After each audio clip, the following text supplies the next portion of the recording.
తెలుగు రాష్ట్రాల్లో 450కి పైగా రోబోటిక్ సర్జరీలు సక్సెస్ఫుల్ గా చేసిన ఘనత మణిపాల్ హాస్పిటల్దే.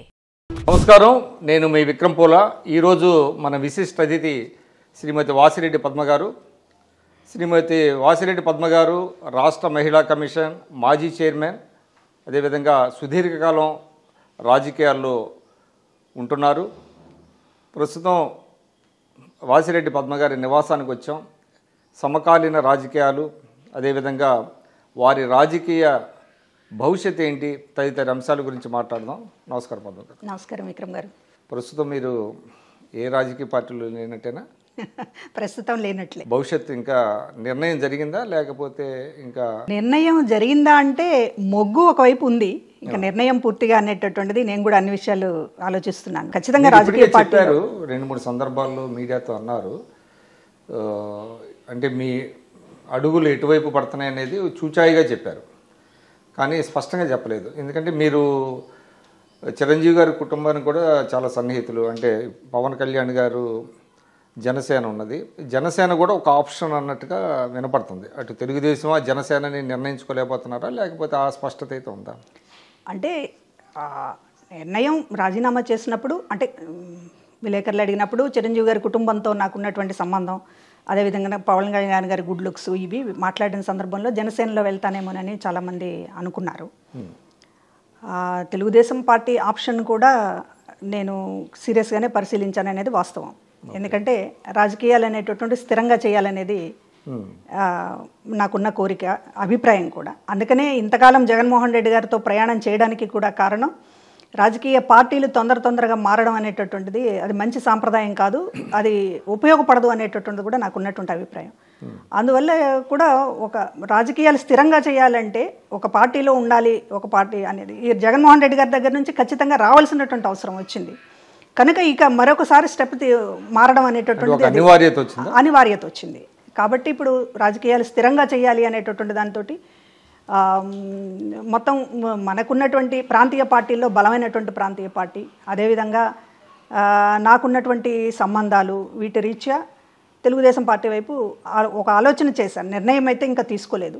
అదేవిధంగా కొంతమంది జాతీయ పార్టీలు అయితే బాగుంటుంది, స్వేచ్ఛ ఉంటుంది రాజకీయాల్లో అనేటటువంటిది కొంతమంది మిత్రులు సలహా ఇస్తున్నారు. నిర్ణయం అయితే తీసుకోలేదు, కానీ ఖచ్చితంగా నా మొగ్గు అయితే తెలుగుదేశం పార్టీ వైపు ఉంది. అంటే జాతీయ పార్టీలు అన్నారు, జాతీయ పార్టీలు అయితే 2 జాతీయ పార్టీలు, సరే కమ్యూనిస్ట్ మనం పక్కన పెడితే అటు కాంగ్రెస్ పార్టీ కావచ్చు, రాష్ట్ర బీజేపీ కావచ్చు, అంటే 2 పార్టీలు కూడా చాలా బలహీనంగా ఉన్నాయి. జాతీయ పార్టీలు అయినప్పటికీ రాష్ట్ర స్థాయిలో వాటి ఉనికి, సరే ఎన్డీఏ భాగస్వామ్య పక్షంలో బీజేపీ ఉన్నది, జాతీయ స్థాయిలో వాళ్ళు అధికారంలో ఉన్నారు, అది looks more attractive Congress party కంటే. కానీ మీ భావాలు, మీ సిద్ధాంతాలు, మీరు కొంత వామపక్ష భావజాలం నుంచి వచ్చిన వాళ్ళు కాబట్టి మీకు బీజేపీ సరిపడదు కదా. అంటే ఒకటి ప్రాంతీయ పార్టీలు బలంగా ఉన్న తర్వాత జాతీయ పార్టీలు ఖచ్చితంగా బలహీనమైనటువంటి స్థితికి వెళ్తాయి ఆయా రాష్ట్రాల్లో. ఇక్కడ ప్రాంతీయ పార్టీలదే హవా నడుస్తోంది కాబట్టి ఇప్పటికిప్పుడు జాతీయ పార్టీలది ఏదో ఆధిపత్యం ఉంటుంది అనేది కాదు. కానీ రాజకీయాలు చేయాలి అనుకున్నప్పుడు, రాజకీయాలు స్థిరంగా చేయాలి అనుకున్నప్పుడు, ఒక రకమైనటువంటి కంటిన్యూటీ ఉండాలి అనుకున్నప్పుడు జాతీయ పార్టీల గురించి ఆలోచించాలి. మీరు అన్నట్లు భావజాలాలు ఇవి సమస్య ఉంటుంది. అదే సందర్భంలో మోర్ డెమోక్రటిక్గా ఉంటుందా అనేటటువంటిది కూడా ఆలోచించాల్సినటువంటి అవసరం ఉంటుంది. ఏదైనప్పటికీ కూడా జాతీయ పార్టీలకు సంబంధించింది ఒక బ్రాడ్గా ఆలోచించి చెప్పేటటువంటి మాట. జాతీయ పార్టీలు ప్రాంతీయ పార్టీలకు భిన్నమైనవి అనేటటువంటిదే తప్ప, మనకున్నటువంటి రాష్ట్రంలో ఉన్నటువంటి పరిస్థితులు చూసుకుంటే ప్రాంతీయ పార్టీల వైపు ఉండడమే ఇక్కడ ఉన్నటువంటి నాయకత్వానికి శ్రేయస్కరం. అంటే మీరు రాజీనామా చేసిన తర్వాత సాధారణంగా ఏంటంటే, given your background, given your experience, సాధారణంగా ఏంటంటే ఆ పార్టీలో మిమ్మల్ని ఆహ్వానించాలి, కానీ ఆ పరిస్థితి లేనట్టు కనపడుతుంది. అంటే ముఖ్యంగా మీ గురించి బాగా తెలిసిన వాళ్ళు జనసేనలో మీకు ఆహ్వానం అందుతుంది అని అనుకున్నారు. పవన్ కళ్యాణ్ గారి నుంచి కానీ, నాగబాబు గారి నుంచి కానీ, ఎందుకంటే నాగబాబు గారు మిమ్మల్ని ప్రజారాజ్యంలో కొంత ప్రోత్సహించారు అని అనేవాళ్ళు, అంటే మిమ్మల్ని స్పాట్ చేశారు. ఆయన అధికార ప్రతినిధిగా మొట్టమొదట సజెస్ట్ చేసింది నాగబాబు. అది మిమ్మల్ని ఒక సభలో మిమ్మల్ని స్పాట్ చేసి ఈమైతే బాగా మాట్లాడుతున్నారు అని నాగబాబు అప్పుడు చిరంజీవి గారికి సజెస్ట్ చేయడం, మిమ్మల్ని ఆ విధంగా మీకు అధికార ప్రతినిధి ఇవ్వటం జరిగింది. అది అందరు అంటారు, నాకు కూడా తెలుసు.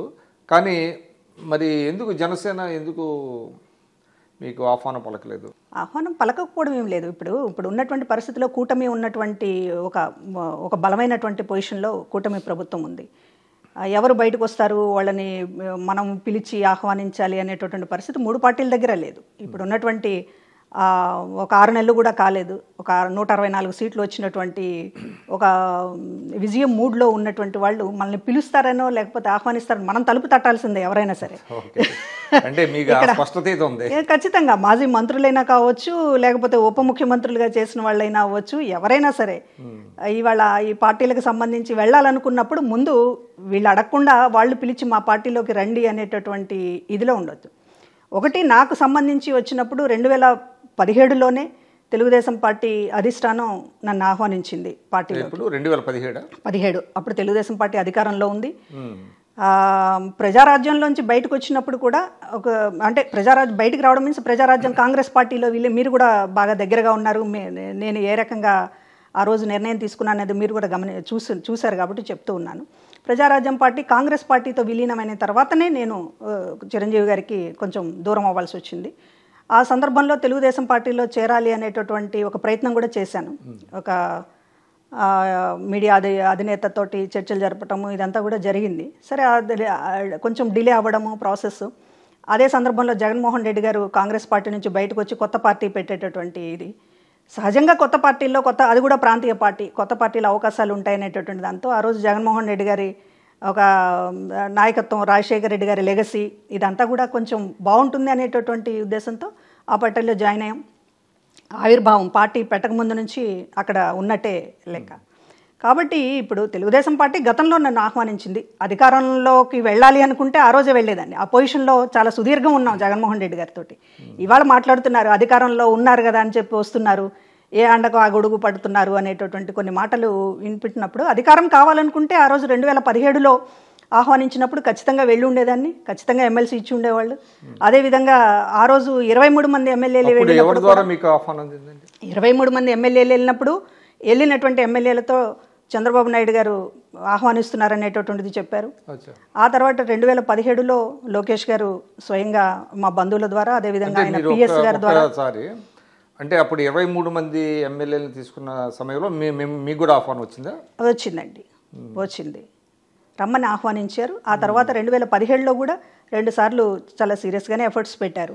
మా కుటుంబ సభ్యులు, మా ఫ్యామిలీ మెంబర్స్ అందరితోటి కూడా మాట్లాడారు. అందరూ కూడా నా మీద కొంచెం ప్రెషర్ చేశారు. తెలుగుదేశం పార్టీలో అధికారంలో ఉంది, ఒక లాంగ్ టర్మ్గా తెలుగుదేశం పార్టీలో ఉండడానికి అవకాశం ఉంటుంది అనేటటువంటిది మా కుటుంబ సభ్యులు, మా పేరెంట్స్ అయితే ఏమి అందరూ కూడా. మొగ్గు చూపకపోవడానికి ఆ రోజు పార్టీ వాయిస్గా ఉన్నాను నేను, స్పోక్స్ పర్సన్ అనేటటువంటిది ఒకటే. గుర్తింపు దీని ద్వారా ఉందనే గుర్తింపు కూడా కాదు. ఇప్పుడు ఒక పార్టీ వాయిస్గా అన్ని విషయాల్లో నన్ను ముందు పెట్టారు జగన్మోహన్ రెడ్డి గారు. సిబిఐ మీద పోరాడాలన్నా నేనే, సిబిఎన్ గారి మీద పోరాడాలన్నా నేనే, అన్ని విషయాలలో ముందు పెట్టి పార్టీ వాయిస్గా ఎస్టాబ్లిష్ చేసిన తర్వాత పార్టీ మారడం అనేటటువంటిది కొంత అలాంటి వాళ్ళకి ఇబ్బంది అవుతుంది. అంతే తప్ప ఇక్కడ ఖచ్చితంగా ఎమ్మెల్సీ ఇవ్వలేదు, ఎప్పుడో ఇస్తా అన్నారు, ఇవ్వలేదు. ఖచ్చితంగా ఇటు అధికార పార్టీ తెలుగుదేశం పార్టీలోకి వస్తే ఖచ్చితంగా ఇస్తారనేటటువంటిది ఒక ఆఫర్ కూడా ఉంది. అయినప్పటికీ కూడా పార్టీ మారితే కెరీర్ పరంగా పలచబడతానేమో అనేటటువంటి ఒక సంశయంతో, చిన్న సంశయంతో ఆ రోజున తెలుగుదేశం పార్టీ వైపు వెళ్ళలేదు. కానీ ఈరోజు ఖచ్చితంగా జగన్మోహన్ రెడ్డి గారిని వీడడం అనేటటువంటిది రాష్ట్రానికి మంచిది, ఎవరికైనా మంచిది అనేటటువంటి ఒక స్పష్టత వచ్చింది. అది కూడా ఎలక్షన్ రిజల్ట్స్ తర్వాత.